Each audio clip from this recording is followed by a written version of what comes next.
There are families in this world whose names appear on hospital wings, university libraries, and city streets. Families that have held wealth, real, generational, compounding wealth, for 4, 5, sometimes 7 generations. And here is the thing almost nobody talks about. They didn't keep that wealth by accident. One of the most carefully guarded secrets behind their longevity isn't a portfolio strategy. It isn't tax law or offshore accounts. It is something far more intimate. It is who they allow into the bloodline. Today, we're pulling back the curtain on the silent, unspoken, and sometimes ruthless rules that old money families have used for centuries to vet, approve, or quietly destroy a potential spouse. These rules are rarely written down. They are passed from mother to daughter over lunch, from father to son on a golf course. They are felt, not stated. And yet they govern some of the most consequential decisions these families ever make.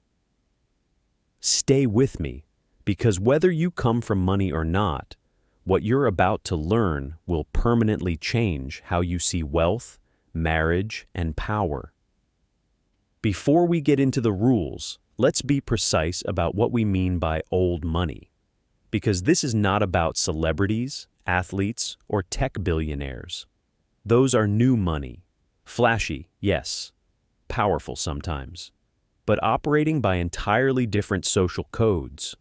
Old money refers to families whose wealth has been preserved and passed down across multiple generations, typically 3 or more. Think the Rockefellers, the Vanderbilts, the Rothschilds, the Astors, the DuPonts, the Anellis of Italy, the aristocratic families of Britain, the grandes familles of France, the hacienda dynasties of Latin America, and their equivalents across every culture on Earth. What distinguishes them is not just the size of the wealth, but the infrastructure around it. Family trusts, foundations, boards, advisors, family constitutions, and deeply encoded social rituals, of which marriage is perhaps the most important. Because here is the brutal arithmetic of generational wealth. Every marriage either strengthens the fortress or creates a crack in the wall. Old money families know this instinctively, and so, long before any ring is purchased, a silent evaluation begins. Rule number 1, family background outweighs the individual. The first and most fundamental rule is one that modern culture has trained us to find deeply uncomfortable. You are not just marrying a person, you are marrying a family. In old money circles, the background check on a potential spouse is not a Google search. It is a genealogical audit. They want to know, where does this family come from? How long have they had their position? Were they given their money or did they build it? How do they behave when the money runs low? And has it ever? Have there been public scandals, criminal records, bankruptcies, divorces, mental illness, addiction? Notice none of these questions are about the individual sitting across the dinner table. They are about the ecosystem that produced that individual. Old money families understand what modern psychology is only recently confirming, that behavioral patterns, emotional regulation, values around money, and relationship styles are overwhelmingly transmitted through family systems, not invented by individuals. A charming, educated, and attractive candidate who comes from a family with a history of financial recklessness is considered, in these circles, a ticking clock. Their personal qualities don't override the pattern. The family's track record is data, and old money families are ruthless analysts of data. This is why you will notice that in these families, the parents are never truly out of the picture when it comes to a child's romantic life. It isn't controlling, or rather, it isn't only controlling. It is risk management, dressed in social etiquette. Rule number 2. Emotional stability is non-negotiable. Here is something that surprises most people. Old money families are not primarily looking for passion. They are not looking for fireworks. They are looking for something far less cinematic and far more durable. They are looking for emotional stability. Wealth, at its highest levels, is a complex and high-pressure environment. There are board meetings, family disputes, public scrutiny, philanthropic obligations, estate decisions, and the quiet but constant burden of maintaining legacy. The person who enters this environment must be psychologically equipped for it. Old money families are specifically wary of what some family advisors quietly call emotional volatility.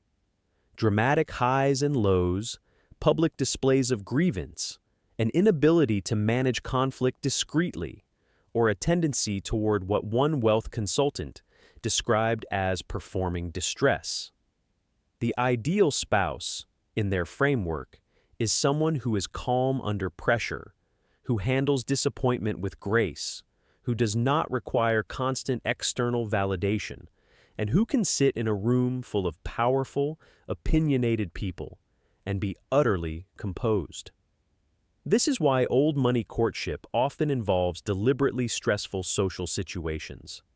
Long family dinners, where internal politics simmer beneath polished surfaces, travel in unfamiliar settings, or introductions to difficult personalities. They are not being cruel. They are watching. They are observing how you behave when the environment is imperfect. The candidate who complains about the food, who takes offense too easily, who cannot graciously navigate disagreement. They have already failed a test they didn't know they were taking. Rule number 3. Discretion is a core qualification. Here is a word you will hear again and again in the world of old money. Not loyalty, not love, not even class. Discretion. Old money families live with a fundamental tension. They hold enormous influence, and that influence depends significantly on their reputation. Reputation, in these circles, is not about being liked. It is about being perceived as stable, reliable, controlled, and above the messy volatility of public drama. A spouse who talks, who gossips, who shares private information with outsiders, who posts family matters on social media, who discusses finances with friends, is not just an annoyance. They are an existential threat to the family's carefully managed public image. This is why old money families pay extraordinary attention to how a potential spouse speaks about other people.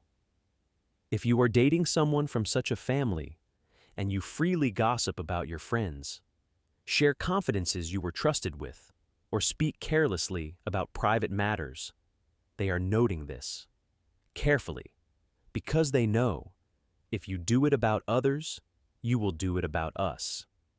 Discretion also extends to money itself.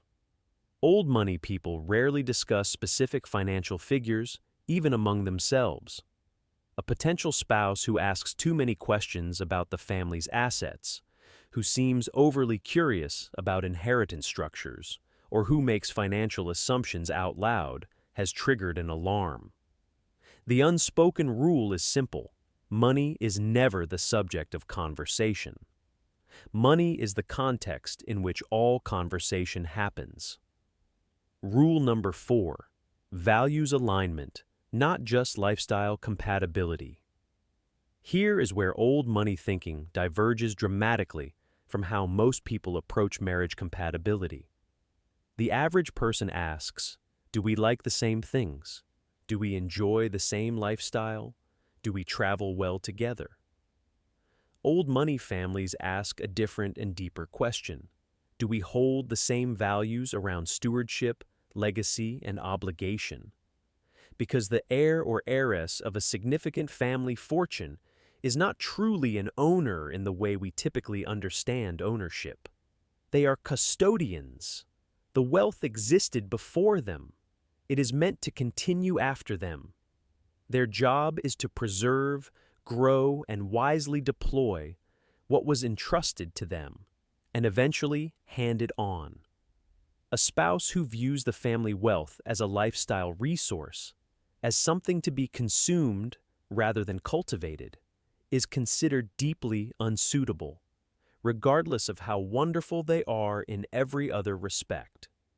This is why old money families often look with great favor on individuals who come from cultures or backgrounds with strong traditions of stewardship, whether financial, agricultural, or civic.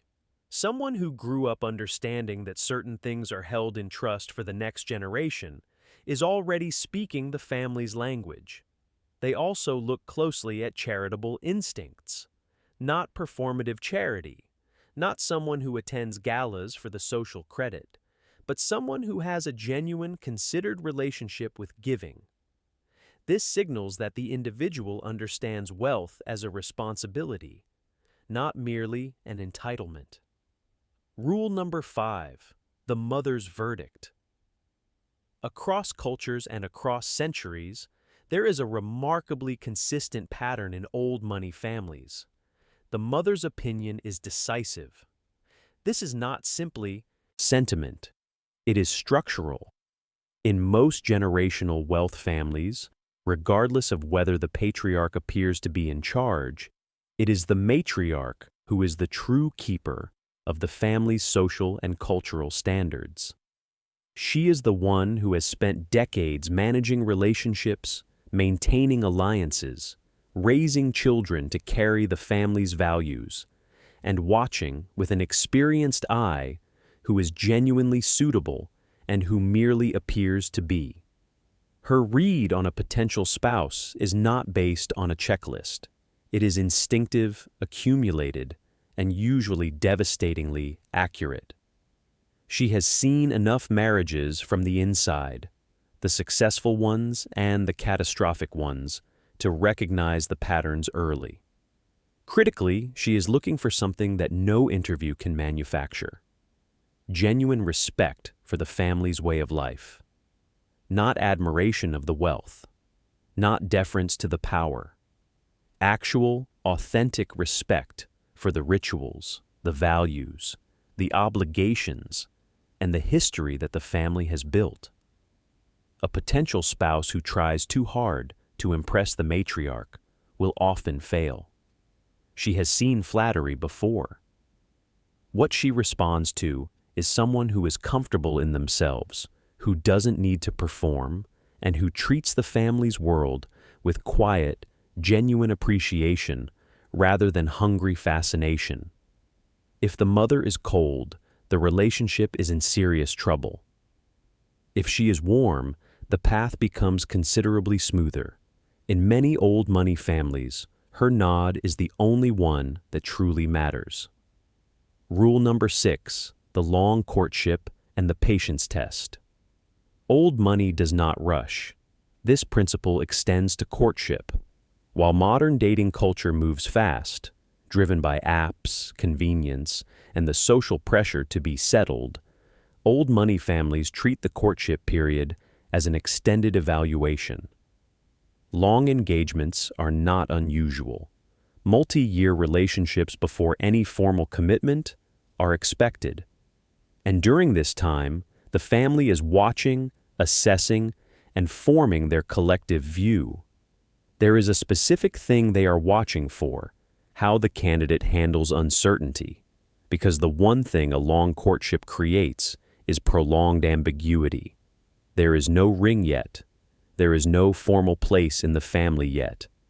The candidate exists in an undefined zone, welcomed, but not yet accepted, present, but not yet permanent. How they navigate that zone reveals everything. Do they grow anxious and begin pushing for commitment? That suggests insecurity and a difficulty with delayed gratification.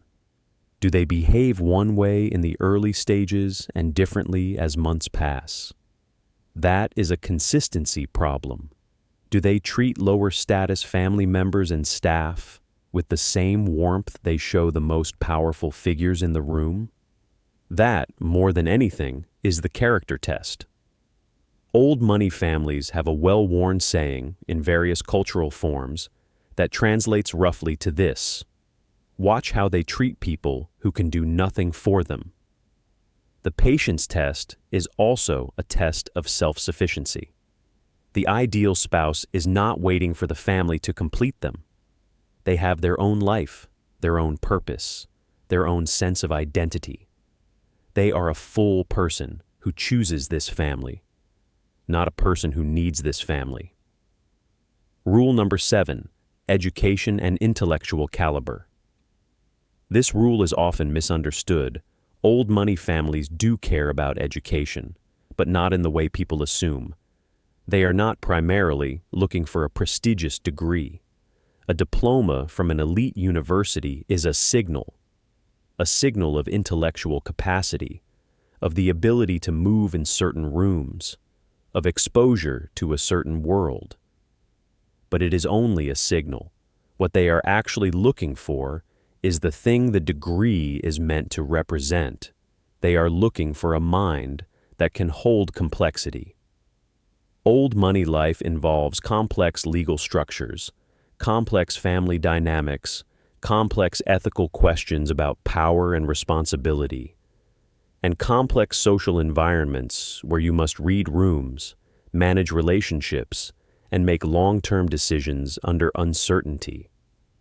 A spouse who cannot engage with complexity, who is intellectually passive, who defers reflexively, who cannot hold and articulate their own informed perspective, is a liability. Equally, a spouse who is intellectually arrogant, who uses their education as a weapon, who cannot listen, who confuses certainty with knowledge, is also unsuitable. What they prize is the person who is curious, rigorous, and humble, someone who reads, someone who asks questions that reveal they have thought about the world carefully, someone who can sit with the family's lawyers, advisors, philanthropic partners, and political associates, and engage meaningfully, not as a spectator, but as a genuine participant. Intellectual caliber in this world is a survival tool, and old money families recruit for survival. Rule number 8, presentation and the unspoken aesthetic code. Old money has its own aesthetic language, and it is almost perfectly opposite to the language of new money. Where new money says loud, old money says quiet. Where new money says branded, old money says understated. Where new money says impressive, old money says appropriate. A potential spouse who arrives draped in visible luxury logos, who speaks loudly about their purchases, who conflates spending with sophistication, has demonstrated in a single evening that they do not understand the culture they are attempting to enter. Old money presentation is about effortless appropriateness. The right clothes for the right occasion, worn without self-consciousness. The right conversational register for the right room. The ability to be equally comfortable at a black tie foundation dinner and a muddy country estate weekend. A posture, literal and figurative, that suggests ease rather than effort. This is not about being born into money. It is about having absorbed certain values around presentation. Values that center on restraint, quality over quantity, and the principle that the person should be more interesting than anything they are wearing. A candidate who has grown up modestly but carries themselves with dignity, with genuine style, not fashion, and with the quiet confidence of someone who is comfortable in their own skin. This person is far more appealing to old money than a nouveau riche peer who knows all the right brands but wears them as armor. The meta rule, authentic fit, not performance. Here is the deepest rule, the one that underlies all the others, and it is in some ways the most counterintuitive. Old money families are not looking for someone who is trying to fit in. They are looking for someone who genuinely fits. There is a world of difference between the two. Someone trying to fit in is always slightly tense, slightly studied, slightly aware of their performance. And old money families, who have spent generations watching people perform, can feel that tension from across a dining room. What they are looking for is someone who encounters their world and feels at home, not because they have prepared exhaustively, but because the values, the temperament, and the approach to life are authentically aligned. This is why, paradoxically, the candidates who succeed most easily in these environments are often not the ones who grew up dreaming of marrying into a dynasty. They are the ones who were raised with strong values, genuine intellectual curiosity, quiet self-confidence, and a deep respect for continuity and responsibility, regardless of the size of their own family's bank account. Old money doesn't need you to be from money. It needs you to understand what money, at its best, is for. So there you have it, the silent rules that have governed the most consequential decisions of some of the world's most enduring families, not written in any manual, not posted on any wall, but passed down through culture, through observation, through raised eyebrows, and quiet conversations in rooms you will never be invited into. What I find fascinating about these rules, and why I think they matter far beyond the world of generational wealth, is that stripped of their context, most of them are just timeless principles of character, emotional stability, discretion, genuine values, intellectual substance, consistency, and the grace to carry yourself with dignity. The old money families have simply built systems to identify these qualities at scale, under pressure, over time. They have made the vetting of character into something approaching a science. And perhaps the most interesting question isn't how do I measure up to these standards, but rather what would it look like to build a life and choose a partner with this kind of intentionality? Not because you want to join an old money family, but because you want to build something that lasts. If this video made you think, if it taught you something you didn't know before, give it a like, share it with someone who would appreciate it, and subscribe if you're new here. We go deep on wealth, culture, power, and the invisible rules that shape the world. I'll see you in the next one.